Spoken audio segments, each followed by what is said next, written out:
May the 8th, 1911. That's when we started a naval air section in the Navy. And that plane there is a model of the type of plane we had. We had two of those. We also had one plane that we brought from the Wright brothers. We had 3 airplanes, but they didn't last too long, so we had to get better airplanes than we did. Now this is, it wasn't long after we had a naval air section that we had a Pensacola. They had a naval air base in it. And this is one of the first planes we had, and they called it the MF boat. I think MF stood for might fly. But they had a 2-passenger, a guy in the front and a guy in the back. And of course our original base was right down on the beach where they used the water and taking off. And that plane had a little problem that the pilots found. If they ever got involved in a crash, the second thing that happens is the engine goes down the top of it. They didn't like that, so it wasn't long before they put the engine in another spot. But that plane there, and if you can go back in time, you can buy one for $3,300. You can't even find one today. We did not have any combat aircraft, so when our pilots went overseas, they had to find what was available. And what was available was the Ariat, the French plane up there, the French plane here called the Newport, and also the Sopwith Camel, British plane. And since we didn't have any airplanes, that's what they did when they went overseas. Now, gosh, I hope I don't start it. I don't know why I do that. I don't know what I do.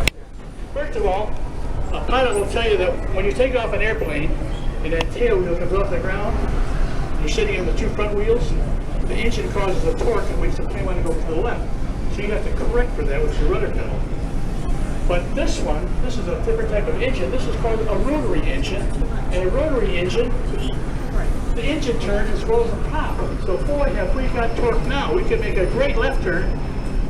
Sometimes when you want to make a right turn, you got a gyroscopic effect, you got a right diving turn, and you didn't plan on it. So that was problem number 1. Number 2, this was a 2-cycle engine, no carburetor, no throttle. You spun the prop, you get out of the way. So we had airfields, not airports, because there was full tilt right now. You probably saw movies of World War I plane coming in for landing and burp, burp. They're hitting the magneto button to kill the switch for a little bit so that they can slow the plane down. Second problem. Third problem. There's the exhaust, and up there's a pilot, and he's sticking his head out to see where the red bearing is. The exhaust from the plane are getting into space. Well, in addition to the fuel from the oil and the gas, we lubricated these engines with castor oil. Well, they had a helmet on, goggles, and a white scarf to keep the goggles clean, but their cheeks were exposed, and they were exposed to the exhaust coming out, and part of that exhaust was castor oil. So it wasn't long before they started having shorter flights. The older people, or I should say more senior people, understand that. The youngsters, I got to explain it to them. It gives you the trots. I think you know what the trots are. So that was another problem they had. Well, the pilots were getting a little sick of this castor oil, so the British and the French pilots told the American pilots, don't worry about that, drink a bottle of wine at night. So they did.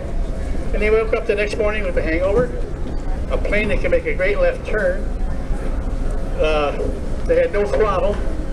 Somebody up there didn't like them, and it was going to be a short flight. Now, how's that for a challenge to fly an airplane? So anyway, that's the story of our World War I planes. Now, we also have an ambulance here. It's like a 1914 Dodge, or 15, or whatever it was. And that's what they had in those days. And we found that, and we acquired it. And we got a little bit muddy, because probably over there, that's the way they were. But that was a Dodge ambulance. We have sandbags and machine gun, and try to make it as much like World War I as we could. Now, let's go around the corner and talk about the Jenny.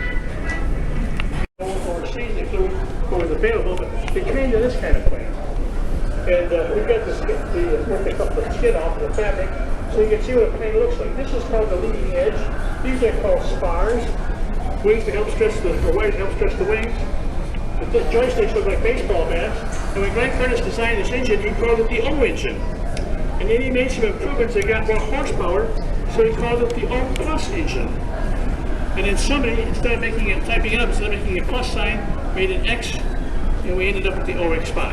And it was a great engine, and they used it a lot in training of pilots. Now, Lindbergh is a very young man, lived in Minnesota, and he got involved with a flying show, and he did wing walking, and he did parachute jumping, and a pilot taught him a little bit about flying. After World War I, the government sold these planes to whoever wanted to buy them, and basically it was airports. And one day, Lindbergh was in Americus, Georgia, and he drove into the airport on his motorcycle, and they had a lot of these planes for sale, and he made some kind of deal, like it was $395 plus a motorcycle, and he got an airplane. So they put some spare parts in the front seat, and he took off. He got about 4 feet high, and he wasn't too sure he could fly it, so he landed it. And at the airport was a fellow that says, look, you come back tomorrow, I'll teach you how to fly that plane. So he went back for 3 or 4 days and got lessons. Then he put the parts in the front seat, and he took off for Minnesota. Now, Lindbergh's father actually was a congressman. You heard of congressman. He was a congressman in Washington, D.C. for the state of Minnesota. And it was time for re-election, so he was back in Minnesota. So he put his dad in the front seat, and they just bounced all over Minnesota while he campaigned.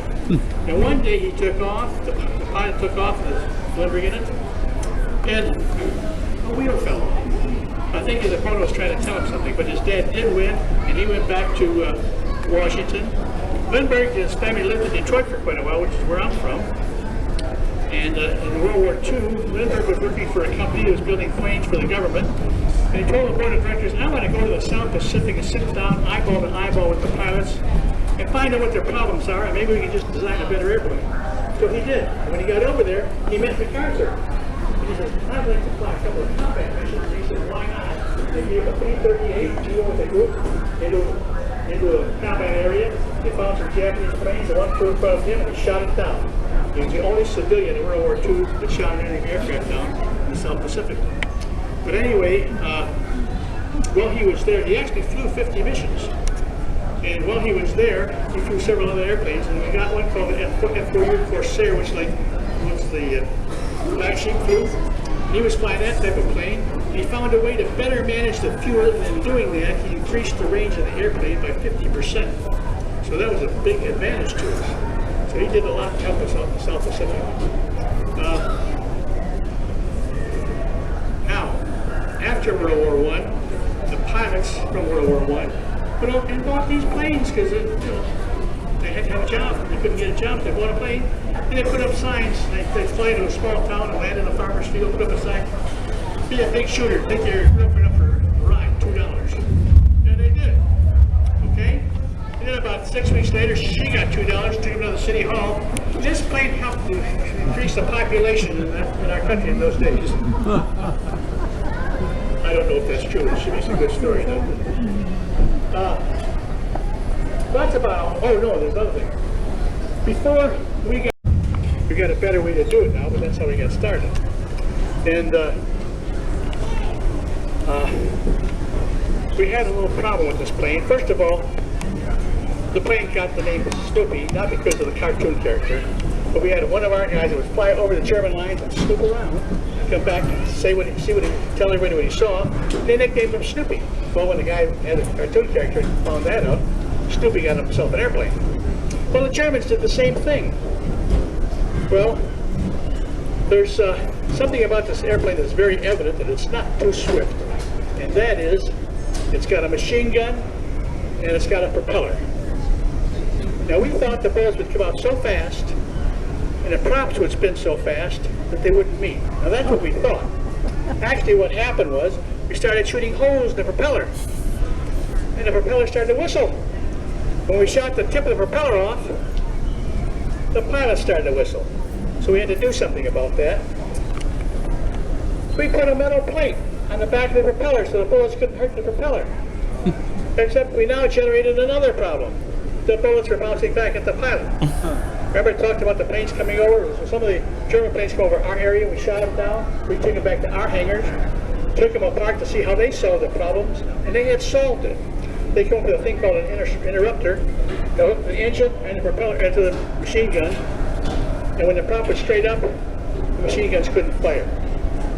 And gosh, we had a lot happier pilots. Remember I talked about castor oil?